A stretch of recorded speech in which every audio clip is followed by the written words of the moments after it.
Perkenalkan, nama saya Vincent Yos Igowayong Duan, SPD, dari SMP Negeri 3 Omesuri, Kabupaten Lembata, calon guru penggerak Angkatan 9. Pada kesempatan ini, saya akan memaparkan materi mengenai kesimpulan dan refleksi pemikiran Ki Hajar Dewantara. Koneksi antar materi modul 1.1. Ki Hajar Dewantara menjelaskan bahwa pengajaran adalah bagian dari pendidikan.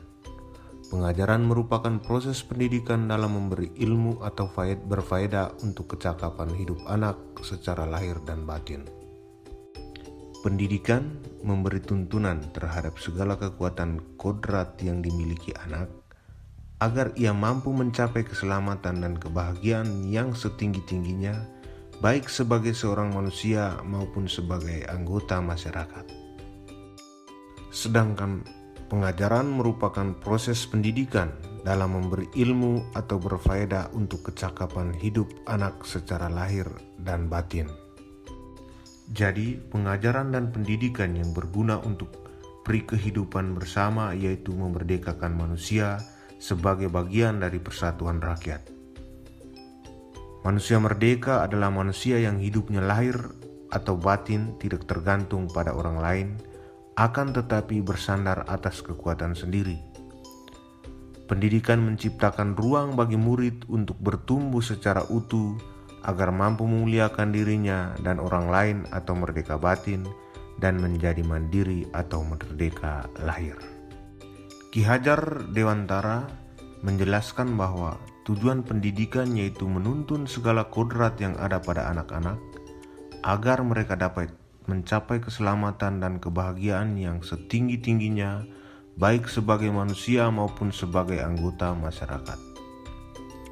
Oleh sebab itu, pendidik itu hanya dapat menuntun tumbuh atau hidupnya kekuatan kodrat yang ada pada anak-anak agar dapat memperbaiki lakunya, bukan dasarnya hidup dan tumbuhnya kekuatan kodrat anak.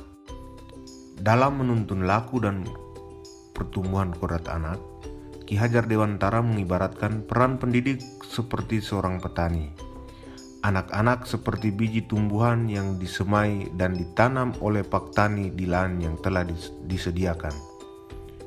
Anak-anak itu bagaikan bulir-bulir jagung yang ditanam. Bila biji jagung ditempatkan di tanah yang subur dengan mendapatkan sinar matahari dan pengairan yang baik, maka meskipun biji jagung adalah bibit jagung yang kurang baik atau kurang berkualitas, dapat tumbuh dengan baik karena perhatian dan perawatan dari paktani. Ki Hajar Dewantara menjelaskan bahwa dasar pendidikan anak berhubungan dengan kodrat alam dan kodrat saman. Kodrat alam berkaitan dengan sifat dan bentuk lingkungan di mana anak berada, sedangkan kodrat saman berkaitan dengan isi dan irama. Ki Hajar Dewantara mengingatkan pendidik bahwa pendidikan anak sejatinya menuntun anak mencapai kekuatan kodratnya sesuai dengan alam dan saman. Kekuatan sosial budaya Indonesia yang beragam dapat menjadi kekuatan kodrat alam dan kodrat saman dalam mendidik, menuntun kekuatan kodrat anak. Menurut Ki Hajar Dewantara, budi pekerti atau watak atau karakter merupakan perpaduan antara gerak pikiran, perasaan dan kehendak atau kemauan sehingga menimbulkan tenaga. Budi pekerti juga dapat diartikan sebagai perpaduan antara cipta atau kognitif, karsa atau afektif sehingga menciptakan karya atau psikomotor. Ki Hajar Dewantara juga menjelaskan bahwa keluarga menjadi tempat yang utama dan paling baik untuk melatih pendidikan sosial dan karakter baik bagi seorang anak. Keluarga merupakan tempat bersemainya pendidikan yang sempurna bagi anak untuk melatih kecerdasan budi pekerti. Keluarga juga merupakan sebuah ekosistem kecil untuk mempersiapkan hidup anak dalam bermasyarakat dibanding dengan institusi pendidikan lainnya. Apa yang Anda percaya tentang murid dan pembelajaran di kelas sebelum Anda mempelajari modul ini? Pandangan saya terhadap murid dan pembelajaran di kelas sebelum mempelajari modul 1.1 adalah yang pertama, teacher center atau pembelajaran yang berpusat pada guru. Hal ini di mana peran saya sebagai guru lebih dominan. Semua kegiatan pembelajaran berpusat pada saya sendiri sebagai guru. Siswa hanya berperan sebagai objek dalam pembelajaran. Saya lebih sering menggunakan metode ceramah dan siswa sebagai pendengar. Jarang sekali saya memberikan kesempatan kepada siswa untuk mengekspresikan keinginannya. Saya mengabaikan karakteristik masing-masing siswa, di mana mereka memiliki gaya belajar yang berbeda-beda, yang tidak semuanya dapat menerima metode ceramah. Yang berikut adalah fokus pada ketuntasan materi. Dalam pembelajaran di kelas, saya lebih fokus pada ketuntasan materi karena saya beranggapan bahwa pembelajaran dikatakan berhasil salah satunya adalah semua materi pelajaran sudah saya sampaikan kepada siswa. Dalam pembelajaran juga, saya hanya fokus pada transfer pengetahuan. Saya kurang memberi kesempatan kepada siswa untuk mengkonstruksi dan mengembangkan pengetahuannya karena saya merasa hal tersebut membutuhkan waktu yang lama. Saya juga selalu fokus pada nilai pencapaian murid. Saya akan merasa gagal ketika peserta didik tidak mencapai KKM. Dalam pembelajaran di kelas, saya juga masih menjalankan teori tabula rasa, di mana saya meyakini bahwa siswa terlahir sebagai kertas kosong yang harus diberi coretan atau tulisan, dan saya sebagai pendidiklah yang berperan mengisi lembar kosong tersebut dengan pengalaman dan pengetahuan yang saya miliki, sehingga siswa juga bisa memiliki pengalaman dan pengetahuan seperti yang saya harapkan. Saya juga beranggapan bahwa kegiatan pembelajarannya yang efektif adalah kegiatan pembelajaran yang dilaksanakan di dalam kelas dalam suasana yang tertib, aman, dan tenang. Apa yang berubah dari pemikiran atau perilaku Anda setelah mempelajari modul ini?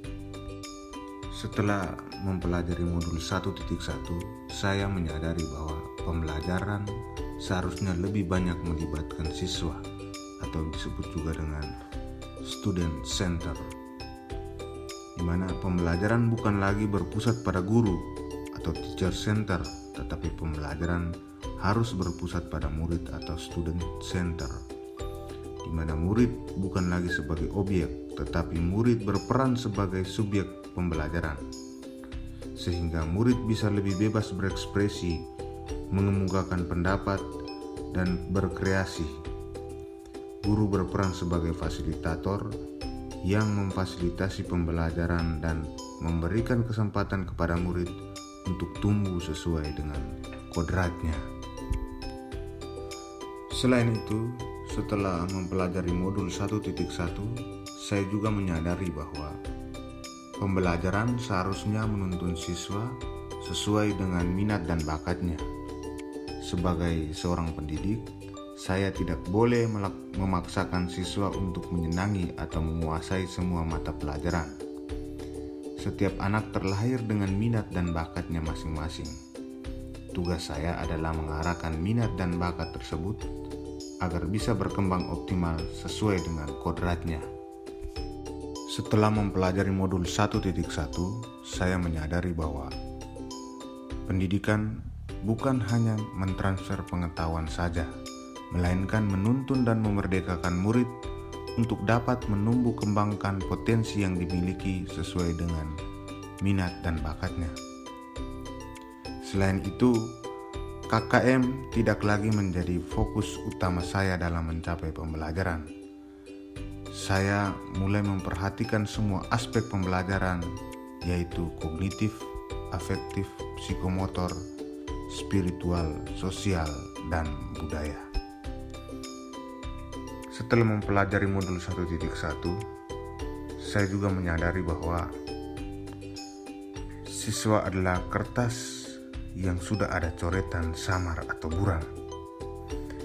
Teori tabula rasa yang menyatakan bahwa seorang siswa terlahir seperti selembar kertas kosong itu tidak benar.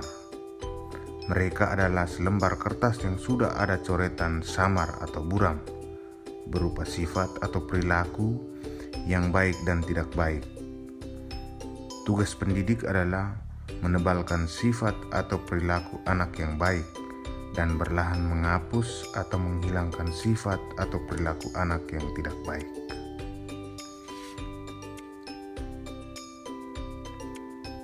Belajar juga tidak harus di dalam kelas, di mana anak perlu berinteraksi dengan lingkungan sekitar sehingga mereka bisa paham bahwa apa yang mereka pelajari sesuai dengan korelasi dengan kehidupannya, sehingga pembelajaran yang dilaksanakan akan berguna bagi kehidupannya di masyarakat. Apa yang dapat segera Anda terapkan lebih baik agar kelas Anda mencerminkan pemikiran Ki Hajar Dewantara?